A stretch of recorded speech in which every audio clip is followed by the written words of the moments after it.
आपकी गाड़ी का दरवाज़ा खुला है तो चूं चरा की आवाज़ें आई हैं, तो ये गाड़ियाँ क्या पुरानी हैं? जी बिल्कुल, आप ये कह सकते हैं। ये चीफ मिनिस्टर हाउस की जो गाड़ियाँ हैं, आखिरी गाड़ी 2016 में ख़रीदी गई थी। अच्छा, अनफॉर्चुनेटली जो माहौल बन गया है, अब ये बुलेट प्रूफ गाड़ियाँ, उनमें बैठना पड़ता है, जो मुझे बिल्कुल ही पसंद नहीं है। लेकिन अब वो गाड़ियाँ महंगी इतनी हो गई हैं, जब भी हम सोचते हैं कि कोई गाड़ी नहीं ख़रीदें, तो और जो हमारे खर्चे हैं, और ख़ास तौर पे सिंध के अंदर जो सैलाब वगैरह है, उस वजह से वो डिफर ही होती जाती है। मैं आपने ये सवाल किया, तो बाकी गाड़ियाँ कितनी पुरानी हैं, मर्सिडीज़ और बाकी चीज़ें?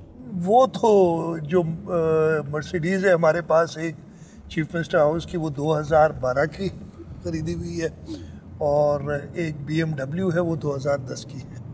जहाज़ ठीक है आपका? पंजाब का तो जहाज़ भी ख़राब था। अब आपने जहाज़ जो है वो 2006 का है, लेकिन अल्हम्दुलिल्लाह ठीक है, उसको मेंटेन हम कर रहे हैं और उसको चला रहे हैं।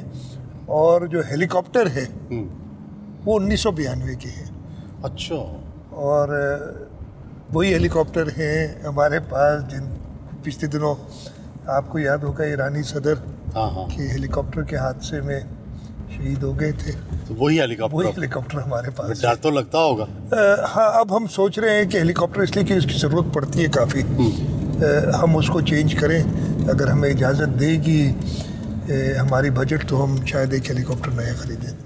आपने ज़िंदगी में कई मराहल देखे, आपके वालिद भी चीफ मिनिस्टर, आप भी चीफ मिनिस्टर।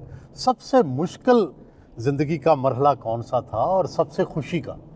मैं आपको तो, मैं जैसे ही चीफ मिनिस्टर बना था, और मैंने अपने वालिद को देखा है, मेरे वालिद साहब के ज़माने में, अब्दुल्ला शाह साहब, मरहूम सैयद अब्दुल्ला शाह, उनके ज़माने में हालात जो थे लॉ एंड ऑर्डर के, वो बहुत ज़्यादा ख़राब हो गए, पहले से चलते आ रहे थे, और उन्होंने वो जो ख़राब हालात थे उन पे काबू पाया था।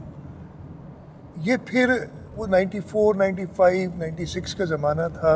मैं उनको बड़ा परेशान देखता था लॉ एंड ऑर्डर के हवाले से। और ये बात ये है कि जैसे ही मैं चीफ मिनिस्टर बना था, जुलाई 2016 में पहली बार, आखिरी दिन 29 जुलाई को, और मुझे वो तारीख इसलिए भी याद है कि 29 जुलाई को मेरे बेटे की सालगिरह भी होती है।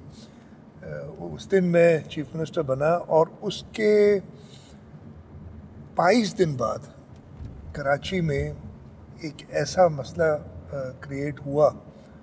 आपको याद होगा कि एक तकरीर हुई थी प्रेस क्लब में, धरने में, और उसके बाद जो लोग थे वो बिफर के उन्होंने मीडिया चैनल्स पे भी हमला किया था, और उस दिन हमने कंट्रोल किया था। और रब का शुक्र है कि उस दिन के बाद से ख़ास तौर पे जो दहशतगर्दी है वो कम होती चली गई है। इस वक्त भी कराची में जो हमें तकलीफ़ सबसे ज़्यादा होती है वो लॉ एंड ऑर्डर की जब भी सिचुएशन क्रिएट हो।